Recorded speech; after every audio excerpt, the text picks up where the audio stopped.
저는 좀 돈이 왜 중요한가 보다는 왜 우리가 돈에 대해 알아야 하는가, 그 이야기를 좀 해보고 싶어요. 제가 생각한 첫 번째 이유는 돈에 대해 잘 알고 어떻게 돈을 관리해야 하는지를 아는 게 어른으로서 독립하는 첫 단계 같다는 생각을 해요. 강다님은 돈 관리라는 걸 언제부터 시작하셨어요? 저는 직접 돈을 벌기 시작했을 때부터 만으로 아마 27이었던 것 같은데 그때 처음으로 서울에서 인턴십을 하고 월급을 200만 원을 받았거든요. 근데 그때서야 이 200만 원을 내가 어떻게 써야 가장 잘 쓰게 될까, 이 돈이 굉장히 소중한 거예요. 전에는 용돈을 받았을 때 이 돈을 어떻게 하면은 내가 잘 쓸 수 있을지는 별로 고민하지 않았던 것 같아요. 그러니까 잘 쓴다는 건 적재적소에 쓴다 이런 생각이 없었다는 거죠. 그렇죠. 뭐 엄마가 나한테 50만 원을 줬다라고 쓸 때 이 50만 원의 몇 퍼센트는 내가 투자를 하고 몇 퍼센트는 내가 맛있는 거 사 먹고 몇 퍼센트는 뭐 내 친구 생일 선물로 주고 이렇게 해야겠다. 그래야 이 50만 원을 가장 잘 쓰겠다. 그러니까 이런 현명한 고민은 전혀 하지 못했고 50만 원? 좋아. 오케이. 그러니까 뭔가 그때그때 욕망에 충실해서 먹고 그렇죠. 싶으면 먹고 그렇죠. 사고 싶으면 사고 그랬다는 저 모자 거죠. 이쁘던데 이제 살 수 있겠다.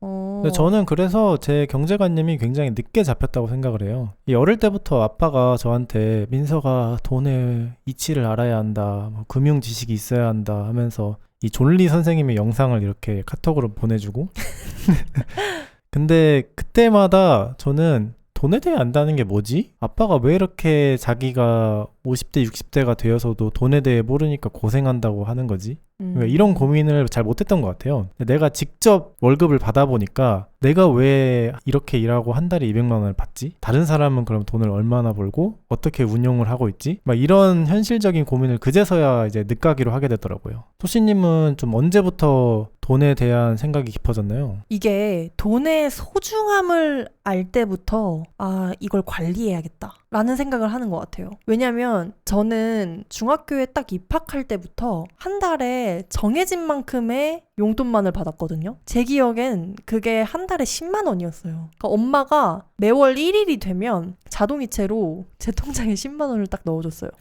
그러면 저는 한 달 동안 모든 걸 그 10만 원으로만 해야 했어요. 그때는 그 핸드폰 요금이 R로 나갈 때였거든요. 제가 R을 적게 쓰면 요금이 좀 적게 나가고 막 그랬어요. 그러면 핸드폰 문자를 아껴 써가지고 5,000원, 10,000원 이렇게 모아서 사고 싶은 거 사고. 아직도 기억에 남는 게 그 용돈 외로 제가 엄마한테 돈 좀 더 주세요 할 수 있는 건 딱 2개뿐이었는데 하나가 서점에서 문제집 사는 거, 또 하나가 미용실 가는 거였어요. 제가 머리숱이 많고 주기적으로 매직 시술을 해줘야 하는 그런 곱슬머리였기 때문에 한 번에 뭐 5만 원, 6만 원 이렇게 들었거든요. 그러니까 그거는 제 용돈으로 할 수가 없잖아요. 딱 그것만 엄마가 더 내줬어요. 되게 마음 아픈 거 하나만 이야기해도 돼요? 네. 그때 그 매직 비용을 적금을 들었으면 얼마나 지금... 좋았을까. 그쵸. 그걸로 애플 주식 조금씩 농담이고. 근데 제가 이제 대학생이 됐을 때는 용돈이 한 달에 40만 원이 됐어요. 근데 그때도 원칙은 똑같았어요. 그 외에 돈이 필요하면 그 돈은 제가 엄마한테 빌리는 거지 엄마가 그냥 주는 게 아닌 거예요. 그 어렸던 저한테는 엄마가 월급을 주는 회사이자 돈을 빌려주는 은행 같은 존재였어요. 그러니까 엄청 돈의 소중함을 일찍이 저한테 교육시켜주고 싶었던 것 같아요. 최근에 저희 언니랑 제가 이야기를 하다가 깨달은 사실이 있는데 언니가 뭐라고 했냐면 우리 부모님은 돈이 필요해서 어느 정도 좀 도와주면 안 돼? 라고 하면 한 번도 도와주지 않은 적이 없지만 먼저 큰 돈을 주면서 도와주겠다라고 말한 적은 한 번도 없다. 라는 이야기를 하더라고요. 그러니까 어떻게 보면 든든한 뒷배가 되어주기는 하지만 무조건적인 지원을 해주는 그런 타입은 아니셨어요. 그리고 또 저희가 생각하는 돈에 대해 알아야 하는 이유는 어떻게 하면 돈을 벌 것인가를 알아야 하기 때문인 것 같거든요. 수요와 공급의 법칙 배우잖아요. 고등학교 때. 내가 아무리 공급을 해도 수요가 없으면 돈을 벌 수가 없잖아요. 근데 회사 다닐 때는 월급이라는 그 안정적인 수입원 때문에 쉽게 까먹는 것 같고 저 같은 경우에는 퇴사를 해서 하고 싶은 일을 하겠다고 마음먹었을 땐 하고 싶은 일을 하는 거에 너무 큰 방점을 뒀기 때문에 까먹었던 것 같아요. 괜찮아. 수요 없어도 돼. 누가 원하지 않아도 나는 내가 원하는 일을 하고 싶기 때문에 그냥 공급을 하겠어. 특히나 작은 배를 시작을 하면서 컨텐츠를 만들겠다고 다짐했을 때는 한 1년 정도 정말 수입이 없다고 하더라도 한번 열심히 해보자. 내가 하고 싶으니까. 근데 그 기간이 6개월, 8개월 이렇게 되다 보니까 자기효능감이 떨어지는 거예요. 왜냐면 자본주의 사회잖아요. 모든 것이 돈으로 가치가 치환돼서 비싼 게 인정받고 저렴하면은 인정받지 못하고 그런 세상인데 왜 내 노동력은 돈으로 치환되는 것을 내가 거부해 왔는가. 그러니까 그런 회의감이 많이 들었고 그래서 불과 몇 달 전에야 저와 강다님 둘 다 어떻게 하면 작은 배로 진짜 돈을 벌 것인가를 진지하게 생각하게 된 것 같아요. 근데 많은 사람들이 자산 운용 이런 말을 들으면 부동산 투자, 주식 투자, 통장 쪼개기 뭐 이런 다양한 단어들을 떠올릴 텐데 사실 돈에 대해 가장 기본적으로 알아야 하는 건 어떻게 돈을 벌 것인가인 것 같거든요. 근데 그걸 정말 어디서도 배워본 적이 없는 것 같아요. 저만 해도 회사를 다닐 때에도 거의 생각하지 않았고 뭐 회사가 돈을 번다고 그게 제 건가요?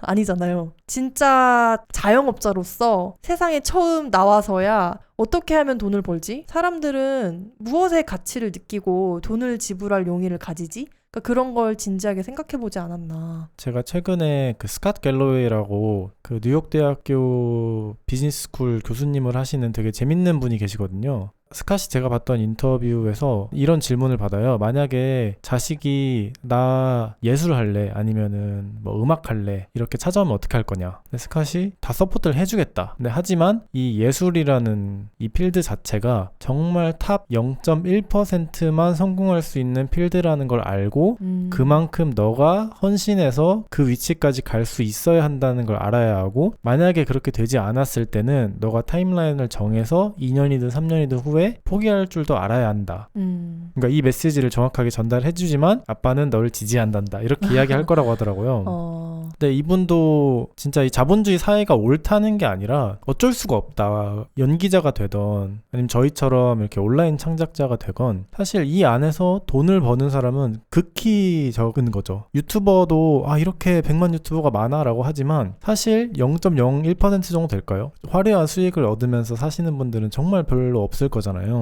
그러니까 내가 이 속한 시장을 정확하게 알고 있는 거, 나는 내가 재밌는 일을 하니까, 나는 사회에 이로운 일을 하니까 문제 없어 라고 하다가는 결국에는 내 미래를 대비할 수 없는, 그리고 독립적이지 못한 사람이 될 수도 있다는 거죠. 저희가 작은배닷컴에서 후원을 받고 있잖아요. 네. 이제 그것도 후원자분들이 진짜 돈이 아깝지 않다라고 느낄 수 있을까? 그러려면 우리가 뭘 해야 할까? 그러니까 이런 고민을 저희가 후원이라는 시스템을 만들고 나서부터 하게 된 거잖아요. 맞아요. 근데 그런 것도 저는 어떻게 하면 돈을 벌 수 있을까 궁리를 하면서 우리의 환경을 바꿨고 그 환경이 우리에게 긍정적인 영향을 끼친 아주 좋은 예시라고 생각을 해서 그러니까 그 전에는 제가 창작을 할 때 갈팡질팡 했던 것 같거든요. 근데 그 이유가 뭐가 돈이 될지를 몰랐으니까 였던 것 같기도 해요. 그런 이야기를 제가 했었거든요. 그러니까 후원자가 생긴 이후에 제 글에 쓸모가 생긴 기분이 드는 거예요. 이런 글을 쓰면 누가 읽을까? 라는 생각을 사실 평소에 했었는데 이제 후원자님들이 읽으시겠구나. 그러니까 이게 돈을 어떻게 하면 벌지? 이런 고민이 마냥 어떤 타협을 하는 거라거나 괴롭기만 한 고민은 아닌 것 같아요. 맞아요. 저는 오히려 내가 새로운 단계에 접어들었구나. 너무 좋다. 그냥 단순히 돈을 벌어서만이 아니라 진짜 제가 하고 있는 일에 쓸모가 생겼구나라는 거를 가장 확실하게 느낄 수 있는 방법이었던 것 같거든요. 그래서 더 어떻게 하면 세상이 원하는 수요와 내가 줄 수 있는 공급을 맞출 수 있지? 좀 재밌는 도전인 것 같아요. 이 돈에 대해서 생각을 하다 보면은 이렇게 생각을 확장하게 되는 것 같거든요. 저희가 한글로 글을 쓰잖아요. 그러면 한국인의 수가 되게 중요하잖아요. 근데 한국인의 수가 줄고 있잖아요. 네. 그거에 대해서도 고려를 해야 하고, 그리고 한국인의 수가 줄고 있기는 하지만 지금 나이대, 우리 나이대의 사람들은 계속해서 오래 살 거잖아요. 네. 하지만 젊은 사람들이 주는 거잖아요. 그럼 우리가 앞으로 어떤 콘텐츠를 만들어야 할까라고 생각했을 때 지금 태어나는 아이들은 사실 고객이 될 수 없다. 될 수는 있지만 현저히 적다. 그러면 우리는 우리의 구독자분들과 함께 늙어가겠구나. 그런 생각을 하게 되는 거죠. 저희가 오늘 앞으로 좀 이야기할 것들이 종목 추천. 어디에 아파트를 사야 하는가. 아무것도 모릅니다. 그런 거는 저희가 정말 모르고요. 저희는 아무래도 아직 청년이잖아요. 청년 소규모 창업가 입장에서 이야기하게 되지 않나 싶은데. 창업가라고 하면 좀 부끄럽고 소규모 자영업자 하고 싶은 일을 하면서 먹고 살고 싶은 소규모 자영업자 입장에서 엄청 기네요. 소규모 자영업자 하고 싶은 일을 하면서 먹고 살고 싶은 소규모 자영업자. 좋네요. 괜찮지 않나요? 네네네. 그 입장에서 저희가 돈을 어떻게 지금 바라보고 있는지, 어떤 식으로 자산 관리를 하고 있는지 그런 이야기를 나눠보려고 합니다. 첫 번째 이야기로 빚에 대한, 대출에 대한 이야기를 해보면 어떨까요?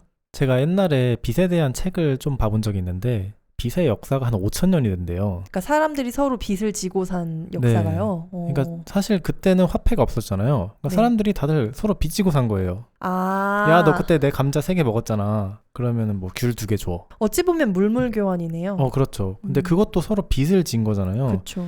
그러니까 빚이 알고 보면은 이 5,000년 동안 인간에게 끼쳤던 영향이 너무너무 큰 거죠. 인간 사회에. 사실상 경제의 시초가 빚이다. 뭔가 이런 생각을 하게 됐거든요. 근데 그렇게 생각을 하다 보니까 지금 사회에서만 봐도 정말 빚을 쉽게 질 수 있는 사회잖아요. 신용카드만 있으면 바로바로 빚을 질 수 있고, 제가 이제 주위를 둘러보면은 빚이 여기저기서 많이 보이는 것 같아요. 아파트 값이 이렇게 비싸지? 근데 알고 보면은 사람들이 빚을 쉽게 질 수 있으니까 아파트 값이 비싸구나. 그러니까 빚을 쉽게 질 수 있다기보다는 빚 지는 걸 어렵지 않게 생각하기 때문인 거죠. 그렇죠. 그러니까 아파트 사려면 누가 자기 돈으로 사냐? 빚 지고 사야지. 그러니까 이걸 뭔가 기본값처럼 생각하기 때문에. 그리고 미국 같은 경우는 학비가 진짜 어마어마하게 비싸잖아요. 우리나라 돈으로 막 6천만 원, 7천만 원씩 1년에 하는데, 아니 애들이 어떻게 그런 사립학교를 다니지? 라고 했을 때 학자금 대출이 잘 돼 있으니까 애들이 졸업을 하고도 뼈 빠지게 일을 해서 그걸 조금씩 갚아 나가는구나. 그러니까 그렇게 좀 생각의 전환을 하게 되는 것 같아요. 근데 저랑 강다님은 회사를 그만두고 저희의 일을 시작하면서부터는 빚이라는 거를 기본값으로 생각하지 말자. 그런 이야기를 정말 많이 나눴어요. 그래서 실제로 저희가 정말 자산이 크지 않은 아주 작고 귀여운 청년들이지만 빚은 없습니다. 근데 이게 당연히 어떤 행운이라고도 생각을 해요. 빚을 질 만큼의 가정환경이 아니었고 복 받은 거라고 생각을 하면서도 동시에 빚질 만한 선택을 하지 않고 있기도 해요. 저희가 식당 창업을 했었잖아요. 근데 식당을 창업할 때에도 제일 먼저 했던 게 우리가 지금 전체 얼마 돈이 있지? 그 중에 식당에 만약에 한 30%, 50% 썼다고 해도 나머지 50%가 있으니까 식당이 망해도 큰 빚은 지지 않으면서 살 수 있겠구나. 그러니까 이런 식의 의사결정을 하기도 했고, 서울에 살다 보면 아주 좋은 아파트에 살지 않아도 그냥 빌라에 살려고 해도 전세 자금 대출을 받아야 하잖아요. 그리고 실제로 저희가 받았었죠. 근데 제주에 살기 시작하면서부터는 서울에 살 때보다 훨씬 넓은 집에 살아도 전세 대출을 받을 필요가 없었어요. 그리고 그걸 알고 있었기 때문에 제주에 온 것도 있었거든요. 그런 식으로 저희는 지금도 빚을 너무 당연하게 생각하지 말자. 왜냐면 빚만 없어도 우리가 원하는 자유롭고 독립적인 삶에 가깝게 살 수 있기 때문이라고 생각해요. 실제로 저희가 신용카드도 안 쓰잖아요. 저는 신용카드를 만들어 본 적이 없습니다. 저는 예전에 전세대출 받을 때 그 은행 창구에서 너무 강력하게 권하셔가지고 만들었다가 발급받고 잘랐습니다. 그러니까 사실상 사용을 안 해본 거죠. 근데 신용카드도 막 혜택도 많고 사실 뭐 할부를 막 긁지 않는 이상 큰 문제가 없다라고 생각하실 수도 있지만 저희처럼 작은 규모의 자산을 운영하는 경우에는 카드를 긁고 바로 그게 입출금 통장에서 돈이 나가는 게 아니라 한 달 뒤에 나가잖아요. 적어도 그렇게 시간적인 차이가 있는 것만으로도 운용하는데 조금 애로사항이 있는 것 같아요. 그래서 저희는 신용카드를 사용하고 있지 않습니다. 사실 신용카드도 작은 빚이잖아요. 서울 살 때 한창 그 전세 사기가 진짜 TV에 많이 나올 때였거든요. 근데 그러다 보니까 내가 이 집에서 나갈 때 과연 내가 온전히 전세금을 받을 수 있을까? 근데 그 돈 못 받으면 나는 은행에 돈 못 갚는데? 근데 내가 앞으로 어떻게 일해야 이 돈을 갚을 수 있지? 그러니까 그런 생각을 하게 되는 거예요. 근데 그 무의식에 있는 두려움이 내가 원하는 선택을 하는 데에 알게 모르게 방해 요소가 됐던 것 같아요. 근데 솔직히 지금은 돈 못 벌어도 빚은 없기 때문에 좀 막 나가게 하는 게 있거든요. 맞아요. 네. 근데 막 나갈 수 있게 하는 게 진짜 빚 없음의 중요한 요인인 것 같고, 그 안정적인 직장을 잡으면은 내가 은행에 가서 빚을 받을 수 있는 능력이 생기면서 내 월급 이상으로 돈을 땡길 수 있는 능력이 확 생겨버리잖아요. 근데 그러다 보니까 그 유혹에 시달리게 될 수 있는 것 같아요. 아, 내가 월급은 이 정도지만 대출을 주겠다는 곳이 이렇게 많아. 근데 그렇게 되는 순간 내가 이 월급, 이 수입원에서 절대 벗어날 수 없는 거잖아요. 맞아요. 한 발짝이라도 벗어나면 이제 큰일 나죠. 저는 빚을 생각할 때 그런 이미지가 떠오르는 거예요. 뭔가 내 주위를 조금씩 좁혀나가는? 근데 정말 많은 제 주변 사람들이 취직하자마자 마이너스 통장 만들고 취직하자마자 신용카드를 만들어요. 그러니까 진짜 당연한 것처럼 생각하거든요. 근데 막 제가 그러면 안 돼. 그건 옳은 게 아니야. 그런 이야기를 하고 싶은 게 아니고 내가 정말 빚이라는 걸 감당할 수 있는 사람인가? 이게 당연한 게 아니라면 나한테 잘 맞는 선택인가? 그러니까 그런 걸 고민할 필요가 있다는 이야기를 하고 싶어요. 왜냐하면 실제로 돈 관리에 대해서 공부를 하다 보면 정말 많이 하는 조언이 만약에 너가 대출이 있으면 투자하기 전에 빚부터 갚아라. 그 얘기를 진짜 많이 하잖아요. 맞아요. 그러니까 제가 돈 관리에 대해서 읽었던 책 중에 좀 기억에 남는 게 이제 하나가 몰건 하우슬이 쓴 거고 그리고 하나는 J.L. 컬린스라는 아저씨가 쓴 거거든요. 네. 근데 두 분 다 공통점이 블로거예요. 그래서 제가 더 블로거로서 좀 좋아하는 분들인데 그 J.L. 콜린스 형님이 자산 관리의 첫 단계는 빚이 있다면 빚부터 갚아라. 그냥 닥치고 빚부터 갚아라 뭐 이런 식으로 이야기하거든요. 빚을 생각하면 금리를 또 생각해야 되잖아요. 이 대출 금리가 몇 %냐에 따라 다르지만 금리가 한 3% 이상이다 하면은 그걸 당장 갚지 않으면은 부를 쌓을 수 있는 기회조차 없어진다 이런 식으로 이야기를 해요. 빚이라는 게 진짜 당연하지만 500만 원 빌렸다고 500만 원만 띡 갚아서 되는 게 아니잖아요. 내가 한 번에 돈을 당긴 만큼 나에게 돈을 준 사람에게 또 이득이 돌아가게끔 내가 그만큼 헌신을 해야 하는 거니까 내 자산을 만들기 이전에 다른 사람의 배를 불리게 되는 그런 뭔가 시작부터 조금 어긋나는 그런 느낌이 들죠. 그러니까 은행이 나에게 돈을 빌려주는 데는 이유가 있다. 그렇죠. 그런 거죠. 네. 근데 빚도 레버리지다. 빚을 지렛대 삼아 뭐 비투한다 뭐 이런 그래요? 그런 말도 빚으로 있나요? 투자한다 이렇게 막 하시는 것 같아요. 네. 왜냐면 이자율보다 너가 투자 수익을 많이 내면 되지. 그러니까 이렇게. 근데 저는 제가 그런 위험 부담을 안고 과감해질 수 있는 사람이 아니라서 그런 말들이 좀 무서운 것 같아요. 그 빚을 져서 투자를 한다는 거는 자신이 있기 때문에 그런 거 아니겠어요? 내가 그쵸. 단기적으로 이 금리보다 더 높은 수익을 얻을 수 있겠다는? 근데 이 콜린스 형님이 하는 말 중에 중요한 게 이 자산 관리는 기술이 아니다라는 말을 많이 하거든요. 아무리 잘났다는 사람들, 아무리 경제학자고 아무리 평생 난 펀드 매니저고 이런 사람들도 다 틀린다. 어떤 주식이 급상승할지, 어떤 주식이 떨어질지, 어떤 시장이 돋보일지 이런 것들을 맞추는 사람은 정말 적고 사실상 운으로 맞히는 경우가 많다는 거죠. 근데 그렇기 때문에 이 거대한 시장 앞에서 나라는 존재가 아는 지식에 좀 겸손해질 필요가 있다? 저는 그렇게 이해를 했어요. 그러니까 내가 알 수 있는 거는 알고 보면은 딱히 없다. 그래서 막 기술적으로 내가 차트가 뭐 차트의 움직임이 이렇고 저렇고 이러면은 이런 거겠지 하는데 사실 이 차트 하나에 들어가 있는 이 수많은 사람들의 결정을 내가 어떻게 알 수 있겠어요. 근데 저는 좀 무식해서 더 설득이 됐을지도 모르겠어요. 뭐 기술적으로 더 알 수 있다는 자신도 없고 막 경제적 흐름을 내가 정확하게 딱 읊어가지고 이거 오릅니다. 사세요.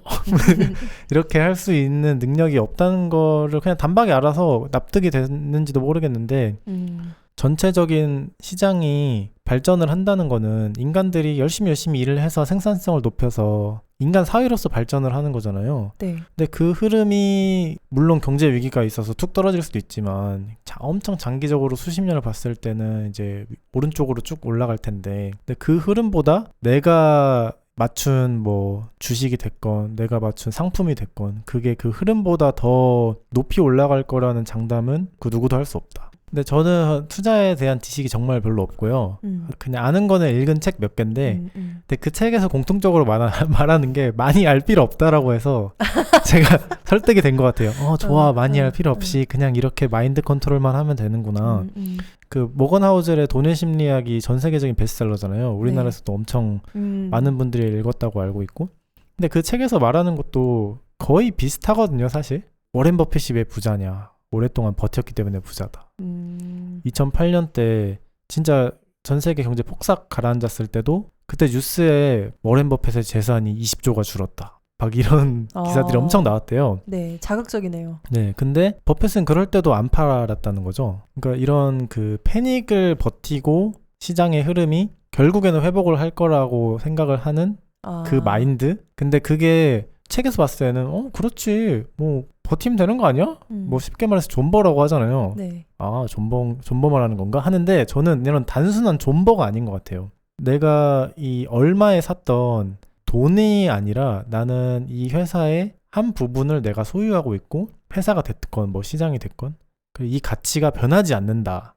라는 마인드라고 해야 되나? 근데 그게 되게 저는 좀 인상 깊더라고요. 근데 그렇게 생각을 하면서도 어찌됐든 이분들은 미국인이잖아요. 세계 최강대국. 진짜 비교할 데가 없잖아요. 금융시장에서 봤을 땐 특히나. 근데 그런 시장에서 태어나고 자란 사람들이 있기 때문에 할 수 있는 말일 수도 있다. 근데 그렇다고 해서 저희가 시장 전체를 믿기 때문에 번 돈 전체를 투자하고 당연히 그런 건 아니고요. 전체를 투자할 순 없죠. 네. 전체적인 자산 규모에서 일정 비율 좀 투자를 하려고 하고 나머지는 또 현금으로 보유하려고 하고 그렇다 보니까 또 현금을 잘 관리하는 거에 대해서도 중요하게 여기고 있는 것 같아요. 근데 지금까지는 작은 배 투자 담당자 강단님이 열심히 저희가 어떻게 투자를 하려고 노력하는지 알려주셨다면 제가 이번에는 저희가 어떻게 또 현금을 관리하는지 이야기를 해보려고 하는데요. 사실 현금을 관리하는 가장 중요한 이유는 소비를 줄이려고 하는 것 같아요. 그렇죠. 어떻게 하면 정해진 금액 안에서 딱 맞춰가지고 잘 살 것인가 그걸 고민하는 거니까. 근데 강단님이 여러 차례 말했잖아요. 워렌 버핏이 그렇게 돈이 많은데도 검소하다. 뭐 매일 아침에 뭐 맥도날드에서 뭘 먹었다고 했더라? 맥도날드랑 코카콜라로 먹고 사시죠? 네, 뭐 그렇다고 모르겠어요. 하고. 대외적인 이미지로만 그러시고 뭐 들어가서는 뭐 비싼 거 드실지도 모르겠는데. 근데 저는 돈에 있어서 얼마나 벌 것이며 얼마나 불릴 것이냐 보다 더 중요한 건 어떻게 아낄 것이냐라고 생각하는 편이에요. 근데 그 이유가 뭐냐면 돈 버는 건 너무 힘들어요. 벌어보신 분들 다 알잖아요. 돈 버는 게 진짜 너무 힘든 일이에요. 근데 돈을 아끼는 건 내가 할 수 있는 일이에요. 그리고 내가 투자를 잘해가지고 4%, 5% 투자 수익률을 내는 것보다 그 비율 이상으로 아끼는 게 더 쉬울 수도 있거든요. 그래서 저는 저희의 자산 관리에 아주 중요한 부분이 지출을 줄이는 것이라고 생각을 하고 그러기 위해서 통장 쪼개기를 아주 오랫동안 실천을 하고 있어요. 요즘에는 부부들이 각자 돈을 버는 경우도 많고 그러다 보니까 지출도 알아서 관리하고 그러면서 공동자금? 뭔가 예전 데이트 통장처럼 각출해가지고 돈을 쓰기도 하고 뭐 이런 식으로 다양한 방식으로 자산을 관리하는 것 같은데 저희 두 사람은 결혼하는 순간 모든 통장 내역을 서로 공개해서 현금을 합쳤어요. 만약 저에게 숨겨진 통장이 있다면?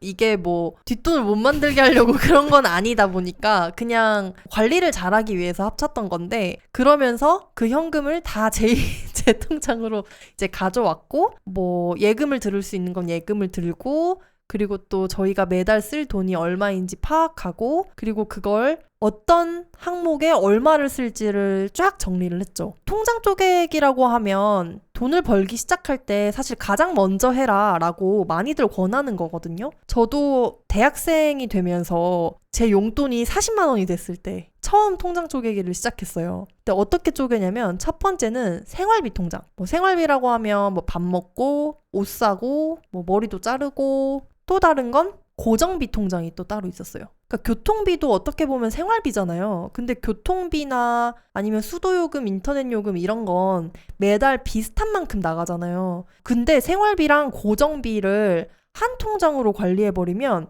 월말에 인터넷 요금 나가야 되는데 생활비로 다 써버렸네? 그러니까 그런 경우들이 생기더라고요.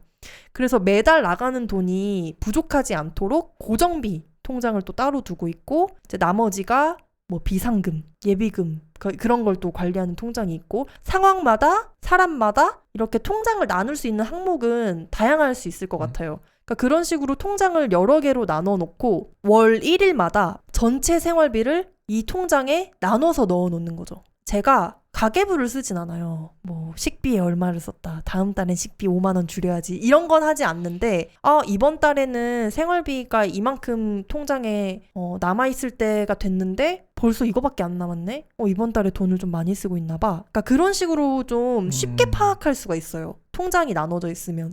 근데 그거를 저희는 좀 오랜 시간 생활화하고 있고 그렇다고 해서 뭐 매달 딱 정해진 만큼만 칼같이 쓸 수 있는 건 아니잖아요. 왜냐면 뭐 갑자기 비행기 티켓을 끊어야 되는 경우도 있고 또 경조사 비용으로 큰 돈이 툭툭 나가기도 하기 때문에 매번 돈을 딱 맞춰서 쓸 수 있는 건 아니지만 이런 시스템이 내가 지금 얼마를 쓰고 있는지 얼마를 아껴야 하는지에 대해서 경각심을 갖게끔 도와주는 것 같아요. 그런 비상금이 필요한 경우가 있잖아요. 그런 경우에 대비해서 현금 보유를 하고 있는 것도 되게 중요하지 않나요? 그쵸. 저희 같은 경우는 매달 비상금에도 돈을 일정 뭔가 적금 들듯이 5만 원, 10만 원씩 넣어놔요. 근데 비상금이 매달 필요한 게 아니잖아요. 그래서 큰 돈이 필요할 때 거기서 꺼내 쓰죠. 그리고 소비를 줄일 수 있는 방법이 뭐가 있을까라고 고민을 해봤을 때 일단 사치를 안 하는 게 중요하다. 사치에 대해서 이야기할 때 저는 떠오르는 게 돈의 심리학에서 모건이 그런 이야기를 하거든요. 자기가 옛날에 발레 파킹 요원으로 일을 했을 때 그 호텔에 엄청 좋은 차들, 막 페라리, 람보르기니 이런 차들이 왔겠죠. 근데 그런 차들이 와서 이제 키를 자기한테 딱 이렇게 던져주면은 자기가 그 멋진 차들을 보면서 이 사람이 쿨하다라고 생각하지는 않았고 내가 이 차를 타면 쿨해지겠다라고 생각을 했대요. 근데 그러다 보니까 그러면은 내가 저 차를 타도 다른 사람들은 내가 쿨하다고 생각하지는 않겠구나 라고 생각을 했다는 거예요. 저희 두 사람에게는 매일 카페에 가서 커피를 마시는 것도 사치라고 생각하거든요. 근데 또 누군가한테는 비싼 차를 타고 아파트에 사는 게 사치가 아닐 테니까. 근데 문제는 그런 상대적인 기준을 무시하고 그냥 절대적으로 좋은 곳에 살고 좋은 차를 몰고 멋진 옷을 입으면 쿨해 보인다. 이렇게 생각하게 되는 거? 그게 아주 많은 부분 사실 비교하는 마음이잖아요. 거기서부터 모두가 자유로울 순 없다고 생각하거든요. 근데 그런 분위기를 한국 사회가 조장하고 있다는 거? 그러니까 그게 저는 조금 문제라고 생각하는 것 같아요. 그래서 어떻게 보면은 소비를 줄이는 가장 중요한 마인드셋은 비교하지 않는 건 것 같아요. 맞습니다. 나도 저거 하고 싶다. 나도 이거 갖고 싶다. 근데 그 마음이 들기 시작하는 순간 제가 요즘 그 마음이 있어요. 음식물 처리기가 너무 갖고 싶은 거예요. 근데 내가 이 마음이 어디서 생겼지? 라고 생각하다 보니까 유튜브 쇼츠에서 본 것 같은 거예요. 아하. 여름에 특히 음식물 처리하는 게 귀찮잖아요. 근데 사실 별 생각 없었거든요. 부지런히 음식물 쓰레기를 잘 버렸는데 제가 많이 버렸는데 근데 쇼츠에서 계속 막 음식물 처리기를 비교해주고 보여주고 자랑하니까 나도 이거 갖고 싶다. 이 마음이 자연스럽게 생기는 거예요. 어허. 아무리 제 주변에 저랑 비슷한 라이프 스타일에 하고 싶은 일로 먹고 살고 싶어하는 그런 사람들이 많다고 해도 너무나도 그 비교에 노출되기 쉬운 세상인 것 같아요. 저희가 지금 살고 있는 이 세상이. 근데 거기에 이제 속으면 돈을 쓰게 된다. J.L. 콜린스 형님이 빚부터 갚으라고 했다고 했잖아요. 네. 그 모건 하우절은 부를 만드는데 제일 중요한 거는 포모를 없애는 거라고 하더라고요. 포모. 네. 근데 포모가 fear of missing out. 그러니까 배가 아프면 안 된다는 거죠. 저는 코로나 때 그런 분위기가 있었다고 생각하거든요. 그때 서울에서 직장생활 하고 있었으니까. 근데 코로나 때 시장에 돈이 엄청 많이 풀리면서 주식을 가지고 있는 사람들이 순간 돈을 많이 벌었잖아요. 네. 그래서 그때 사람들이 점심시간에 만나면은 삼전 얼마까지 갈 것 같아요? 저도 그때 회사 다니고 있어서 그런 얘기를 들었어요. 그 주식 시장이 완전 카지노처럼 이거 얼마에 들어가면 좋을 것 같아요? 뭐 얼마 벌었어요? 뭐 그러니까 서로 엄청 비교하게 되는 거죠, 분위기가. 그 사람은 뭐 이번에 카뱅 상장할 때 돈 넣어가지고 얼마 벌었다던데 막 이런 이야기들이 이제 도니까. 근데 그런 분위기가 형성이 되면은 나도 모르게 휩쓸려서 그러니까 저같이 아무것도 모르는 주식시장에 아무것도 몰랐던 사람도 막 단타를 하게 되는 거죠. 그리고 돈 하면은 돈 관련된 제도들이 굉장히 많잖아요. 청년들이 부를 축적하는 게 너무 어려운 세상이다 이런 말들이 많다 보니까 정부에서도 뭐 청년 도약 계좌, 청년 희망 적금 이런 것들도 나오고 이런 것들이 계속 업데이트되고 근데 내가 청년으로서 어떤 혜택을 받을 수 있는지에 대해서도 아는 것도 돈 공부라고 생각하거든요. 그리고 제도적인 측면에서 봤을 때 또 빼먹을 수 없는 게 세금이잖아요. 그 회사원이 되면 연말마다 연말정산을 하잖아요. 13월에 월급인가? 뭐 그런 말을 할 만큼 연말정산에 신경을 많이 쓰면 큰 돈을 환급받을 수 있다. 뭐 이런 이야기도 하는데, 근데 진짜 많은 사람들이 연말정산을 왜 하는 것이며 연말정산의 정확한 메커니즘이 어떻게 되는지 그런 거를 모르고 그냥 회사에서 서류 내라니까 내야지? 그러니까 그렇게 접근하는 경우가 많은 것 같아요. 그게 접니다. 그리고 저도 사실 회사를 다닐 때는 그랬거든요. 그냥 그때만 갑자기 연말정산에 관심을 가지면서 최대한 혜택 받으려면은 뭐까지 할 수 있지? 그래서 서류 준비해서 내고 막 그렇게만 생각을 했어요. 근데 이제 자영업자가 되고 나서부터는 회사에서 연말정산을 해주지 않기 때문에 5월마다 종합소득세 신고를 해야 되고 또 추가로 1월마다 부가가치세 신고를 해야 되고, 그러니까 그런 걸 하게 되면서 처음으로 세금에 대해 공부를 했었어요. 근데 큰 회사를 운영하는 게 아니라 저희처럼 작은 규모로 일을 하는 사람들을 만나서 가끔 이야기를 해보면 평소에 기장도 안 쓰고 종합소득세가 정확하게 뭔지도 모르고 부가가치세는 그냥 꽁돈 내야 돼서 아까운 거 그렇게만 생각하는 분들이 꽤 많으시더라고요. 물론 세금이 모두가 아깝다고는 하잖아요. 이게 한 번에 내려고 하다 보니까 아까운 건데 사실 회사를 다닐 때에도 매달 그냥 냈던 거란 말이죠. 맞아요. 근데 자영업자가 되면 거기에 훨씬 더 사실 민감해져야 되고 나라가 어떻게 내 돈을 바라보고 내가 번 돈을 이해하고 거기서 또 세금을 떼어가고 그렇기 때문에 나는 기장을 어떻게 작성해야 되고 그런 거에 좀 더 관심을 가져야 되는 것 같아요. 또 자산 관리의 중요한 포인트가 뭐냐면 타임라인을 아는 거라고 하더라고요. 그러니까 타임라인이라는 게 내 삶이 앞으로 어떻게 변화할지를 미리 내다보는 거라고 생각하거든요. 네. 근데 돈에 있어서죠, 특히. 내가 앞으로 몇 년간 돈을 벌 수 있을지. 만약에 내가 지금 직장을 다니고 있는데 퇴직 연령이 50대라면 그 이후에 내가 어떻게 살아남을 수 있고 그때 내가 얼마의 부를 축적할 수 있을지. 그러니까 이렇게 내다보고 미리 좀 설계를 하는 거죠. 장기적으로 대비하려면은 그만큼 그 안에 세세한 스텝들이 필요하잖아요. 그런 걸 내가 미리 생각하고 대비할 수 있냐. 좀 그게 자산 운용의 핵심 중에 하나일 것 같아요. 그러니까 예를 들면 이런 거네요. 어떤 직업을 가지고 있을 때 그 직업이 몸을 많이 쓰는 직업일 수도 있잖아요. 아, 그렇죠. 그러면은 남들 하듯이 60 정도 됐을 때 퇴직할 수 있는 게 아니라 더 이르게 퇴직할 수도 있는 거잖아요. 혹은 몸을 쓰다 보니까 내가 나이를 먹을수록 시장에서의 내 노동의 가치가 떨어질 수도 있는 거죠. 더 젊은 사람들만 찾을 수도 있으니까 하고 있는 일을 고려해서 그런 타임라인을 파악해야 내가 지금 얼마를 저축해야 하는지, 얼마는 투자할 수 있는지, 얼마를 조금 무리해서라도 바짝 당겨야 되는지 뭐 그런 것들을 좀 알 수 있는 거죠. 네, 맞아요. 근데 저희가 그런 얘기 많이 하거든요. 저희 두 사람이.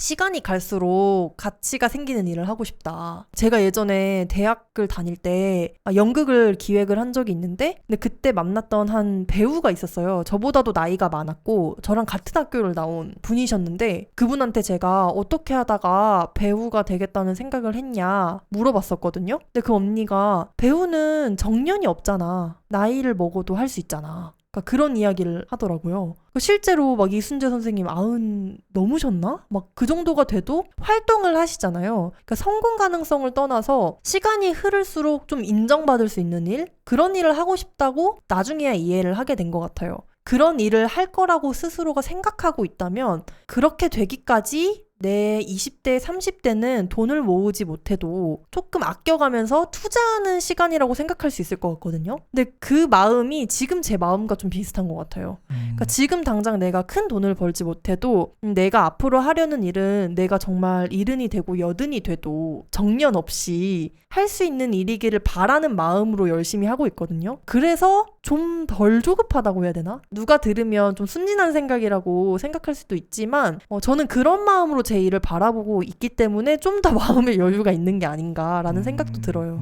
그 타임라인을 생각하다 보면은 기회비용에 대해서도 생각하게 되는 것 같거든요. 내 하나하나의 선택이 되게 중요하다고 더 느껴지고 내가 한 가지 선택을 하면은 또 다른 선택을 포기하는 거잖아요. 맞아요. 책을 쓴다고 했을 때 굉장히 많은 시간을 투자해야 되잖아요. 그 시간이 돈이 될 수 있는 거잖아요, 당연히. 그래서 책이 안 팔리면은 진짜 큰 문제다. 왜냐하면 책이 만들어질 때까지 표면적으로 봤을 때는 영원을 쓴 것 같지만 내가 수많은 시간을 투자함으로써 알고 보면은 몇백만 원을 이미 쓰면서 만든 것과 다름이 없다는 걸로 해석할 수도 있는 거죠. 그렇게 좀 생각을 하다 보면은 내가 하는 선택에 확실히 더 충실하고 내가 후회하지 않도록 기회비용을 다 날려버렸구나. 그러니까 이렇게 생각하지 않도록 좀 더 열심히 살 필요가 있겠다라는 생각도 하게 되는 것 같아요. 저도 비슷한 생각을 최근에 했는데 저희가 작은 배로서 직접 책을 쓰잖아요. 게다가 책을 전자책 중심으로 출판을 하려고 마음을 먹고 있다 보니까 초기 비용이 정말 적은 편이에요. 저자를 섭외할 필요도 없고 제작 비용도 들지 않는 거니까. 근데 기회비용은 쉽게 입게 되는 거예요. 그래서 차라리 돈이 드는 방식으로 책을 만들어야 더 열심히 만들고 그럴 수 열심히 있죠. 팔려고 노력할까? 맞아요. 그러니까 그런 생각도 최근에 들었었어요. 저희가 계속 지금까지 뭐 지출을 줄여야 된다, 일에 있어서는 뭐 고정비를 줄여야 된다 이런 말을 많이 했지만 우리가 아무리 지출을 줄이고 고정비를 낮춰도 기회비용은 우리가 어떤 결정을 내릴 때마다 계속해서 들고 있는 거기 때문에 그걸 항상 염두에 두고 결정의 무게감을 느끼는 것도 정말 중요한 건 맞는 것 같아요. 여태까지 돈에 대한 이야기를 많이 했는데 돈보다 중요한 것이 있을까요? 대반전이에요. 왜냐면 저희가 지금까지 돈 너무 중요해 이렇게 얘기하다가 돈이 최고 그렇게 얘기하다가 마무리는 하지만 돈보다 중요하다. 근데 이 얘기를 꼭 해야 된다고 생각했던 게 돈이 중요하지 않다는 게 아니라 돈이 가장 중요할 순 없기 때문인 것 같아요. 그러니까 저희가 보통 그런 질문 친구들이랑 많이 하잖아요. 너 로또 당첨되면 어떻게 살 거야? 그 질문은 살면서 한 100번 들어본 것 같아요. 그렇죠. 하지만 매번 답변이 달랐던 것 같아요. 저 맞아요. 같은 경우에는.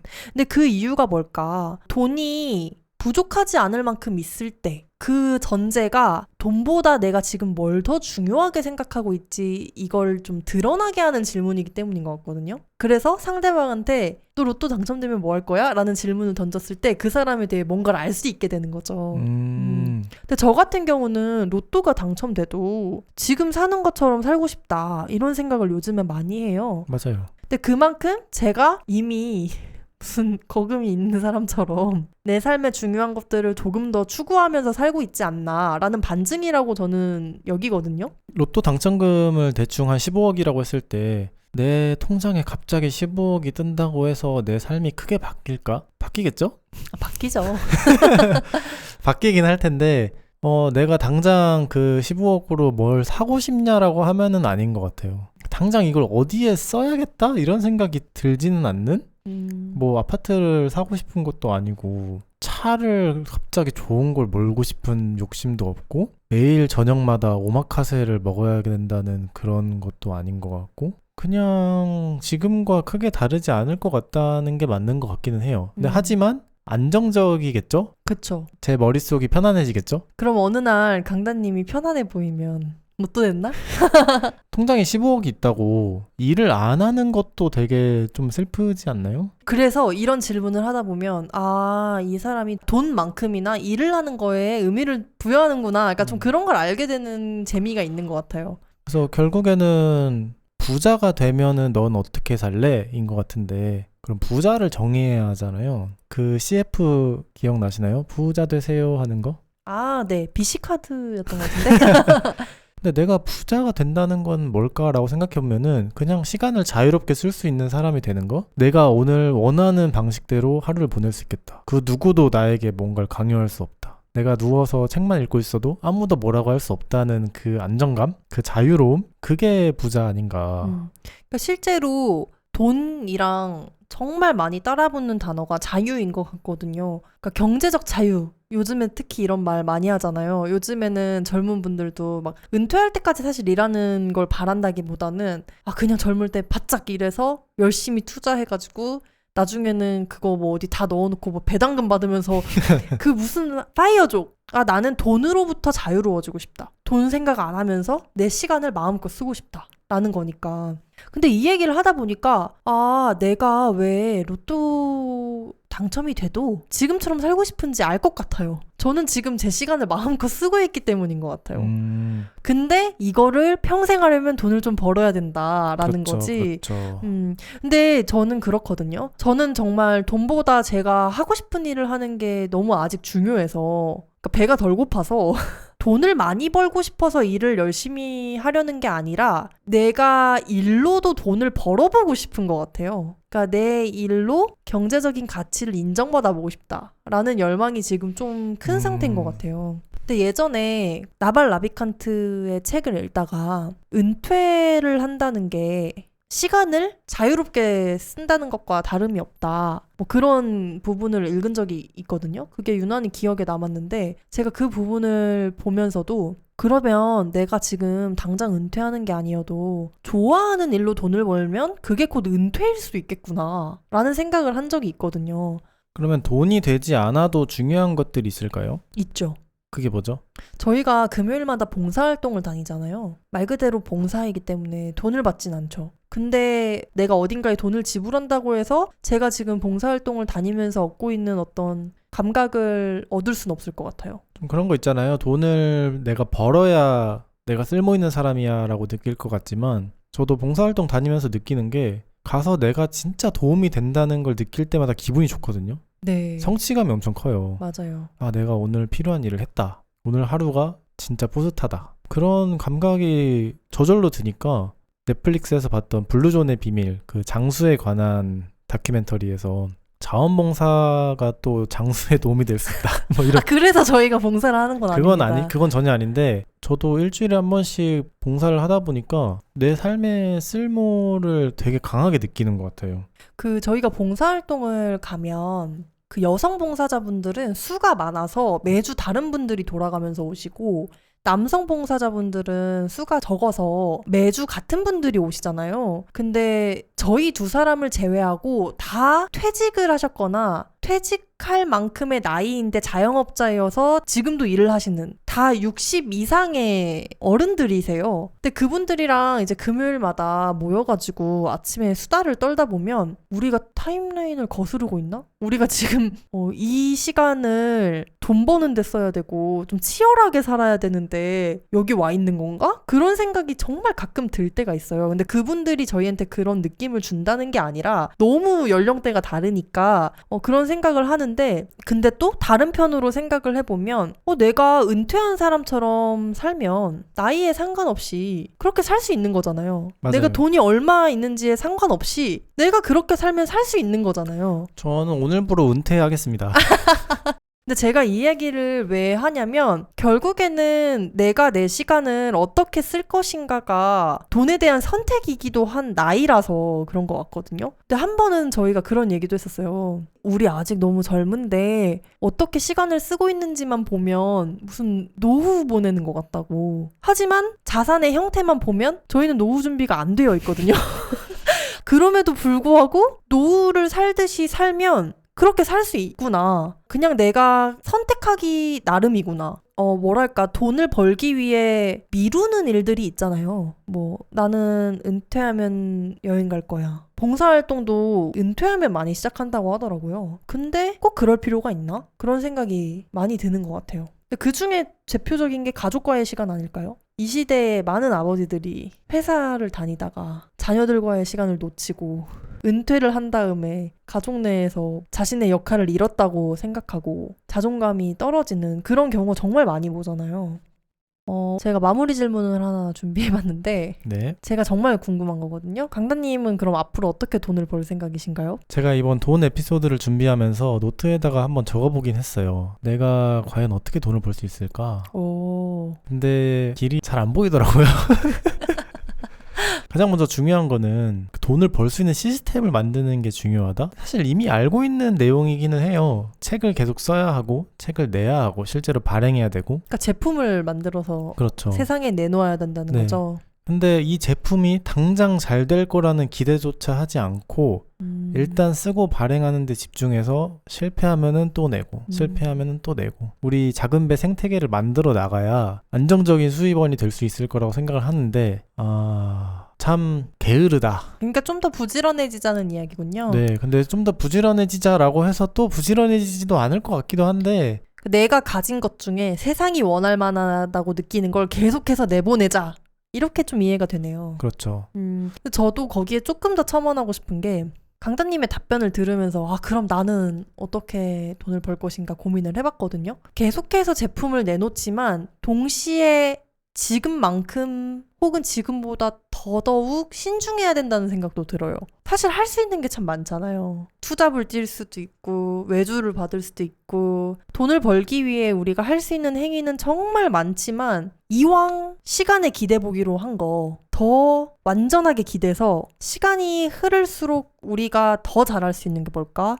계속 가치가 커질 수 있는 게 뭘까? 마치 그 주식 투자를 할 때에도 장기적인 관점을 가지고 하는 것처럼 우리의 시간을 어디에 대체 투자해야 이 일이 복리로 불어날까? 그러니까 그거를 좀 고민하고 찾아다니는 거? 그러니까 그러려면 신중해야 되는 것 같거든요. 근데 그러면서도 계속 신중하고만 있으면 돈을 못 벌죠. 그래서 신중하게 고민하고 내보내보고 그런 과정들을 치열하게 반복해야 하지 않을까. 내 일을 하면서 회사를 다닐 때만큼 월급을 아직 못 벌어본 것 같아요. 그러니까 순이익이 사실 이제 월급이니까. 그렇지만 우리의 선택과 이 결정의 합이 너무 마음에 들기 때문에 이 삶의 방식을 유지하기 위해서라도 꼭 돈을 벌고 싶습니다. 강소팟은 35명의 작은배 후원자와 함께 운영되고 있습니다. 후원에 대한 자세한 내용은 작은배닷컴에 있습니다. 감사합니다. 최근에 저희가 이전에 강소팟에 출연한 적이 있는 칵테일바 마음의 실루엣에 다녀왔거든요. 근데 거기에 그 공유 일기장이 있잖아요. 인터뷰에서도 사장님께서 설명을 해주셨었는데 그 일기장을 천천히 이렇게 구경하다가 이거 강소팟 아닌가? 하는 어떤 언급을 발견했어요. 강단님이. 팟캐스트를 듣고 마음의 실루엣과 독립엽서점 엽을 다녀왔는데 굉장히 좋았다. 뭔가 이런 내용의 일기였거든요. 네. 근데 엽과 마음의 실루엣을 이야기한 팟캐스트? 그거 우리밖에 없는데 유일무이한데? 근데 그 일기를 보고 너무 신기하더라고요. 며칠 전에 이런 손님이 다녀가셨구나. 저희 두 사람이 그런 이야기 많이 하거든요. 이미 강소팟에 나온 사장님들의 가게만 가도 진짜 좋은 여행이 될 수 있다. 맞아요. 강력 추천. 또 저희가 제주도에서도 공항 근처 구도심에 살고 있다 보니까 게스트 대부분이 또 구도심 중심으로 일을 하고 계시고 맞아요. 물론 또 뭐 한림까지도 계시지만 뚜벅이 여행을 하기에도 적격입니다. 올리다 보고 갔다가 우리는 갔다가 단단 갔다가 밤에는 마음의 실루엣 갔다가 이렇게 하면은 정말 좋은 여행이 될 것 같거든요. 강소팟에 게스트로 아직 안 나와주셨어도 엽서점 엽이나 헌책방 독림당이나 뭐 이런 공간들과도 저희가 연이 있잖아요. 네. 그래서 진짜 강소팟만 열심히 들어도 제주도 여행 알차게 채울 수 있겠다는 생각이 들더라고요. 뭐 한번 기회 되면 그 강소팟 여행 코스 저희가 짜가지고 블로그에 올려볼까요? 그거 좋은 생각인 것 같아요. 아무도 안 따라가도 나라면 이렇게 한다 이런 느낌으로.